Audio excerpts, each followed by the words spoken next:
Hey everybody, welcome to a conversation on First Peter. I think we have every computer's fan is going right now. Mine stopped. Really? It could be because it's 100 degrees in this room. It is warm in here. Probably because there was an explosion next door. What happened this morning? Tell them. No? I don't know. I wasn't there for it. Have you ever seen an espresso machine Thank explode? you. It's a good story. Have you ever seen? It shocked the people in the room. That's what I heard. I missed it. I don't know. There was one lady that just kept going with her video You're like, call whatever. she was on. Yeah. She's fine. I do think it is. Didn't matter. It's always there have been a couple things in the corner coffee world that have happened that are a little odd, like odd moments of the day. And I've had some very, like the bat flying through one of the coffee shops. That's a fun These types of things. The thing that is really remarkable to me is how people don't respond. They're just like, whatever. I think my thought is like, what have you seen?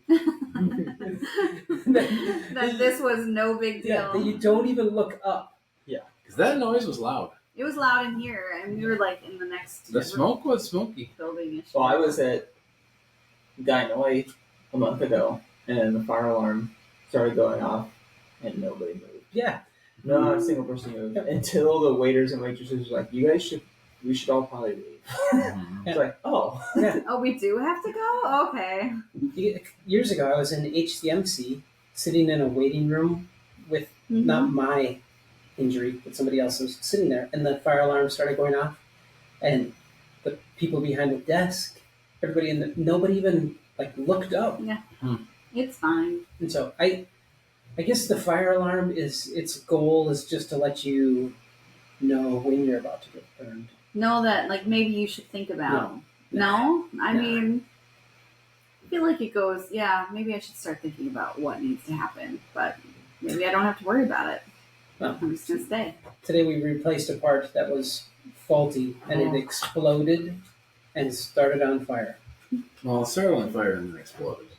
It's still the burning. fire was still first? burning after. And so we room is full of people. I do Show think and tell moment. people you had to look up Yeah. because there was smoke shooting across the room. It was a smoke thrower for sure. Yeah.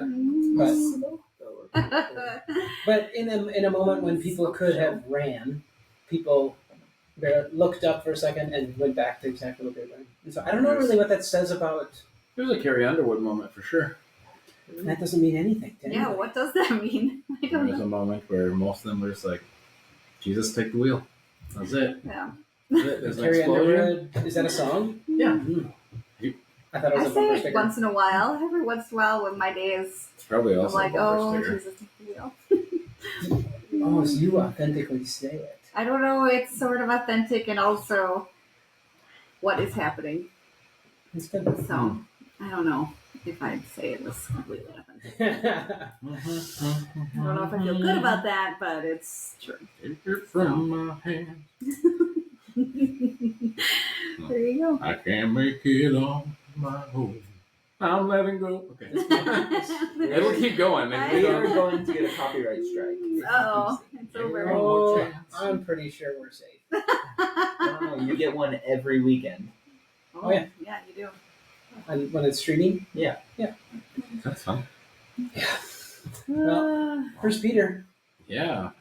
Peter is a person with lots of incredible experiences and still is his brand, or is the thing that is notable about him is his failures, issues. And the thing that I think is important to remember is that in like percentages of his life, Peter, he wasn't martyred. He grew old.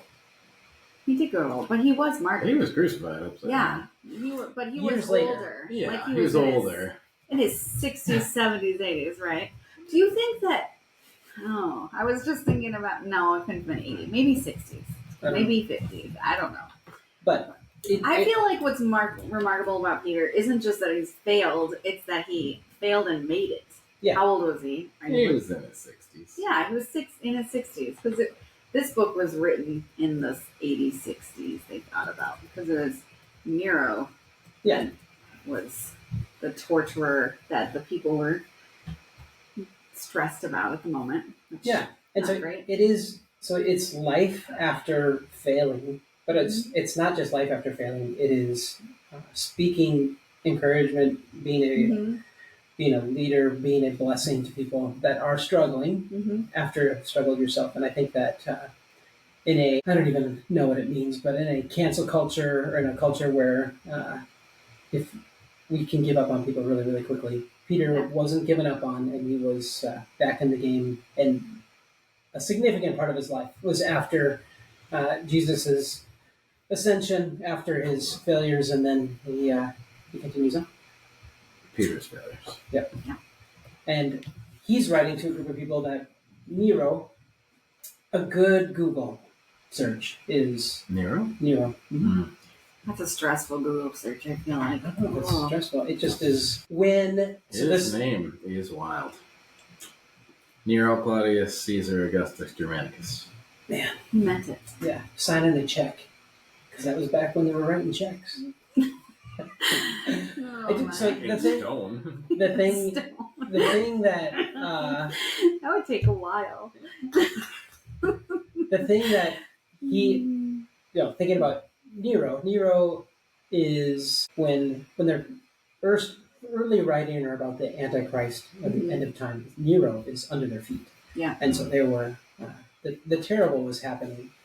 And Peter is writing to a group of people who are living in exile, they don't have the Jewish ancestral connection to Jesus, but they believe Jesus is the Messiah. And in the midst of the struggle, persecution, being homeless, and all these things, they're ready to give up. Peter writes this letter, a traveling letter, to encourage them to hang on.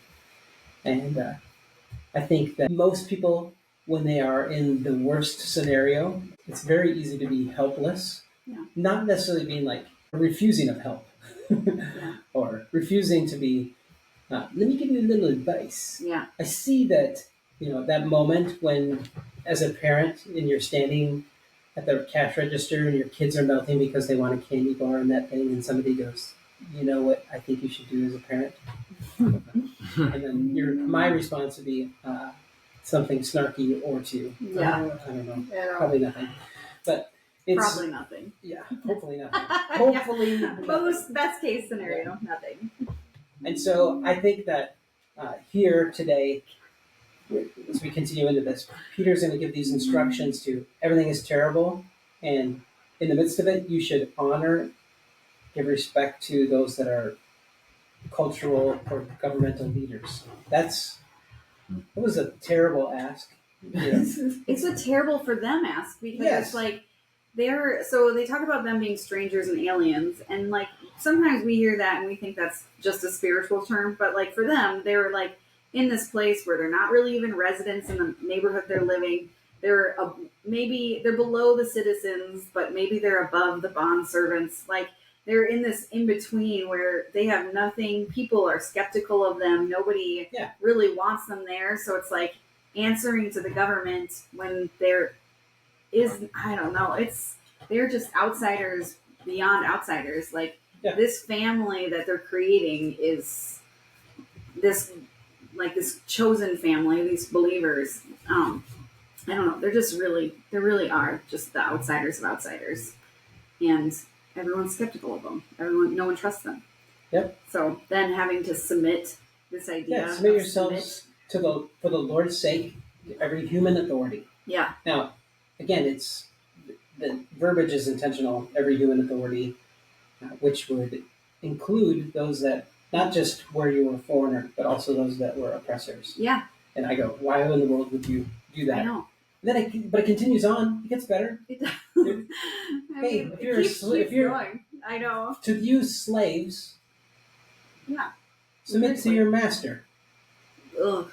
It's hard. This whole section's hard, and then even next week is hard because then I have to submit, and we have to submit to each other. Yes. Yeah. And I know it's uncomfortable, and I think out of this room, I think I probably had the most negative reaction to the idea of submitting. Like I don't think anybody likes it, but it's not my favorite. I don't even like the word.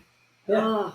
But I was thinking about it. And I was like, I think also, and maybe this is wrong, but I think also this idea of submitting like if you kind of give it this, like no matter what we're doing, our first person we submit to is Jesus. Like we're supposed to submit to God first. That's like above all. And then the authorities, it's like we're supposed to follow the laws and follow the rules. And like, what does submission mean? It doesn't mean you have to agree with everybody, because you're never going to.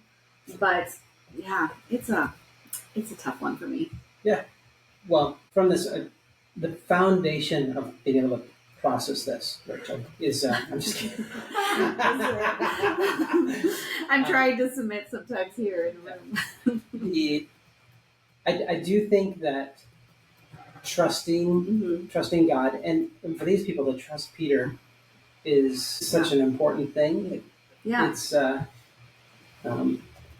think that because I said so, or even you can even have a rationale that says I get it, that it's the right thing to do, but well, it also, like, you can have the rationale that it's the right thing to do, but also I think in our context, at least, like there's a lot of people, not just Christians, all over, that like we also have this desire to stand up for what we think is right. And so like sometimes submission feels counterintuitive, like to submit to something that feels like, is this really something I want to submit to?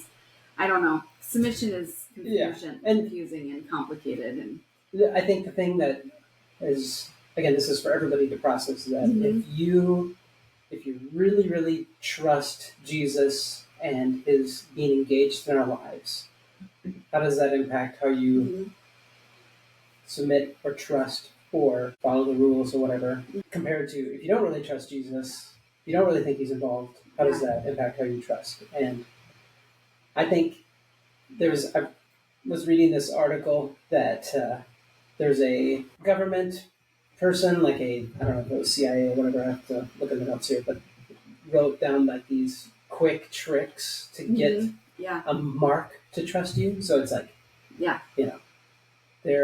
they're not necessarily bad, but if you do them maliciously, there's like these quick things, not having an infinite amount of time actually builds trust in a stranger. Yeah. It's like, I have just a minute, and being like generously vulnerable, and this idea of asking open-ended questions. All this, there are tricks that people could do to build trust in really, really quickly. And I think that when people figure out that you're being manipulated, your trust is being manipulated, I think people respond with anger. Yeah. Probably rightly so. Mm-hmm. But I think that it points out to a intense reality that we're supposed to be trusting of God. We're supposed to put our trust in Jesus. And I think that we can tell people that. Yeah. Well, and it doesn't do anything. It doesn't do anything. I'm like, we could tell people that. But, and like something, I mean, this might, now that you said it doesn't do anything, I feel like this is a little off topic. But like something Greg and I were talking about earlier this week, and like, especially because I'm the one that I feel like this is me trusting the audience here. Like I do have some trust issues sometimes. Like I'm a little slower to trust. Shut up. But like something, and like in that, like I am also like in this context and in this scripture, like something Greg and I were talking about was just like the freedom piece of it. Like this does talk about in submission, like as Jesus followers, we're given this freedom, and we're not supposed to use this freedom in a malicious way either, but also fighting for injustice in other people. Yeah. And like, it isn't like fighting for injustice in ourselves or in our own, it's not just fighting for ourselves. For our benefit, but knowing like when we see injustice, because the Bible talks a lot about injustice and how to deal with that and handle that. And so it's like, when we're see injustice, how do we fight for other people? And then in this also, it just feels complicated. There's just like fighting for injustice for other people, also knowing like we are free, but we're not supposed to use this freedom in malicious ways. And we're supposed to submit when we need to. And it's just like, it is trust, but it's also, it's just complicated. Like it just feels layered. Maybe that's the right word. I think the thing that maturing followers of Jesus have to you've gotta put time, energy, and effort into this. If you just say, I know I'm just supposed to trust Jesus, whatever. But if you go, actually, this is really complicated because here's a moment that I am going to stand in solidarity. Here's a moment where I'm going to jump in and interact or fight. Yeah. And also here's a moment that I'm going to just take it. Yeah. And if you think, again, this is, God, if you're real, I need your help, your insight. If your spirit is real and it dwells amongst us, you better show up and I better figure out how to listen to you. Because in the end of this thought, Peter says, if you suffer for doing good and you endure it, this is commendable before God. And then he says, because Christ suffered, he left us an example. And again, so thinking about Jesus's, his arrest, his beating, his crucifixion, all these things, there's Peter, who's part of the story. He jumped up and tried to kill the chief priest's servant. Fortunately, Jesus put his ear back on. Yeah, thankfully, yeah. But I think that Peter, I think misplaced response is available. Absolutely, yeah. And so to be able to discern that, and so is it always fighting? No. Is it always being passive? No. Is it always all these things? And so how do you set yourself up to truly trust God and to hear from God and be processing from God is really the goal. Yeah. And if you think Jesus is going to do some tricks to get you to trust him, I don't think so. I hope not. Well, and I think I was thinking about just the scripture, looking back and looking just a second forward. Looking back, it is he calls the people that feel like they're outsiders, the chosen people. He says they're apart. And then he's like, and also you're in this mess. And how do you care? How do you be in community? And when their lives could be in danger. Part of this submission is keeping them safe and helping. But it's also what is the important piece. And I think that in chapter 3, it gives us a little bit of this, it's talking over and over about submitting to one another, submitting to government, submitting to each other. And then it's you are supposed to love one another, be compassionate and humble. And it gives us, I don't know, when I think about all these complicated layers and these things that feel sort of impossible and knowing the right way to handle it all.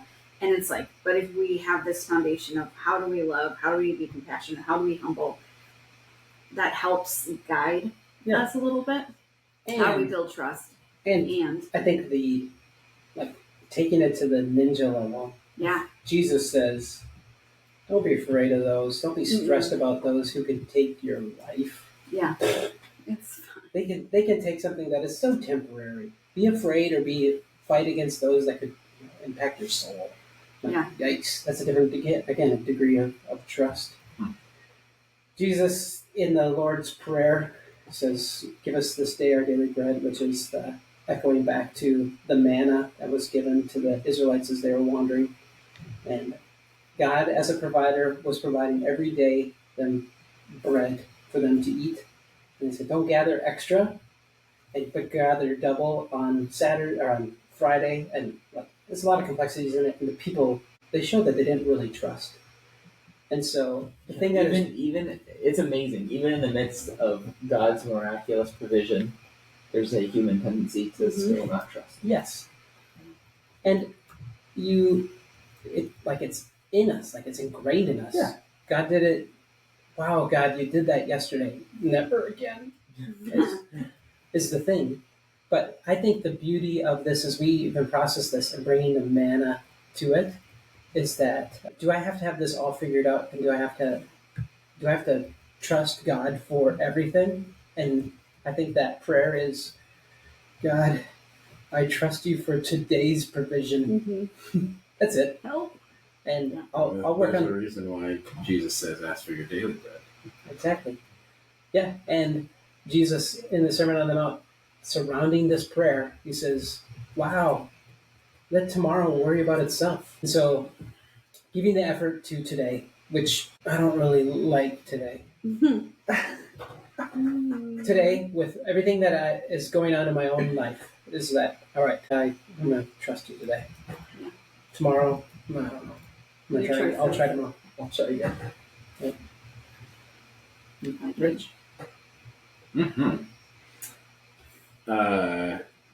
You mentioned like, oh God, you did this yesterday, never again. Like, because our minds tend to go there. But I think now we can look back at this. We can look back at Scripture and we can look back at God's character and go, oh, always, like every time. And I bring him up more often than not. But Dr. Cloud, Henry Cloud had a book on trust just came out. And just those 5 elements of building trust, which are understanding, motive, capacity, character, and track record. The question of how can you set yourself up for success and trust in God?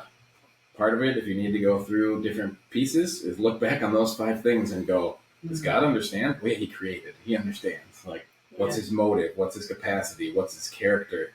And what's His track record? Because it speaks to all of those things. And I think that's one step that we can take in trusting God is look at every time, look back and go, oh, He gets it. Yeah. And he's shown that He can do it. Wow. Good. Yeah. You should post those. Those are something. Again. Yeah. Thank you. See you next week.